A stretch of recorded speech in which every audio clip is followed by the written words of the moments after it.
नमस्कार, स्वागत आहे तुमचं दिशाच रेसिपीमध्ये। आज आपण इथं उन्हाळी वाळवणीचा पदार्थ म्हणजेच मिक्स डाळीचे करोडे करणार आहे। कुठे करोडे तर कुठे सांडगे तर कुठे वडेसुद्धा म्हणतात।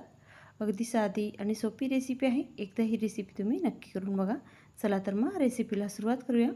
सगळ्यात अगोदर आपल्याला 1 किलो मुगाची डाळ घ्यायची आहे। आता मुगाची डाळ व्यवस्थित निवडून घ्यायची आणि मोठ्या भांड्यामध्ये टाकायची आहे। नंतर यामध्ये अर्धी वाटी मटकीची डाळ घ्यायची आहे।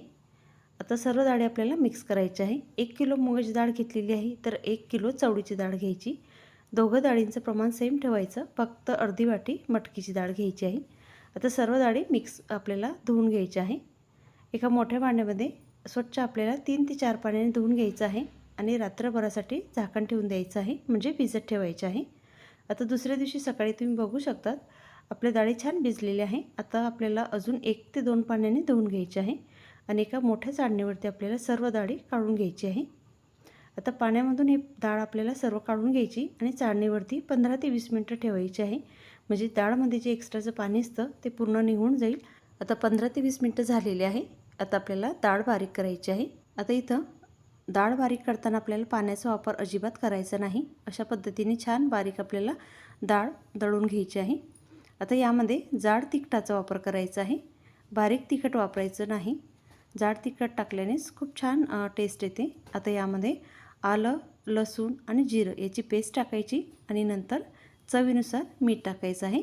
इथं मी बारीक मिठाचाच वापर केलेला आहे। आता हे आपल्याला व्यवस्थित मिक्स करून घ्यायचं आहे।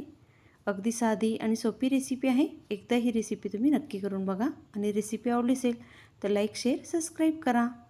आता लगेच यामध्ये अर्धा चमचा हळद टाकायची आहे। आता अजून आपल्याला हे व्यवस्थित मिक्स करून घ्यायचं आहे। नंतर बारीक चिरून घेतलेला कोथिंबीर टाकायचं आहे।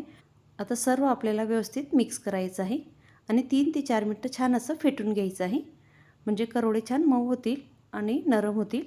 आता 5 ते 10 मिनिटं हे पीठ असंच राहू द्यायचं आणि नंतर प्लास्टिक शीटवरती आपल्याला हाताने करोडे टाकून घ्यायचे आहे, किंवा तुम्ही साच्याने सुद्धा टाकू शकतात, पण शक्यतो तुम्ही हातानेच अशा पद्धतीने करोडे टाकून बघा, खूप छान होतात। आता करोडे आपल्याला छान कडकडीत उन्हामध्ये सुकवून घ्यायचे आहे। 1 ते 2 दिवसामध्ये छान करोडे सुकून जातात आणि बघा छान अशा पद्धतीने सर्व करोडे आपल्याला तयार करून घ्यायचे आहे। आणि आता इथं बघा 2 दिवसानंतर छान असे करोडे सुकून तयार झालेले आहे। तुम्हाला मी एक तोडूनसुद्धा दाखवते। बघा अगदी सहज आणि पटकन हातावर बारीक होत आहे, म्हणजे छान आपले करोडे किंवा सांडगे तयार झालेले आहे। अगदी साधी आणि सोपी रेसिपी आहे। एकदा ही रेसिपी तुम्ही नक्की करून बघा। आता काही टिप्स। पहिली टिप्स म्हणजे जेव्हा आपण करोड्यांचं मिक्स डाळींचं पीठ करतो ते पीठ आपल्याला छान असं फेटून घ्यायचं आहे। तसं केल्याने करोडे छान नरम होतात आणि उन्हाळी वाळवणीचा पदार्थ आहे, तर नक्की करून बघा। आणि सगळ्यात महत्त्वाचं म्हणजे अगदी साधी आणि सोपी रेसिपी आहे।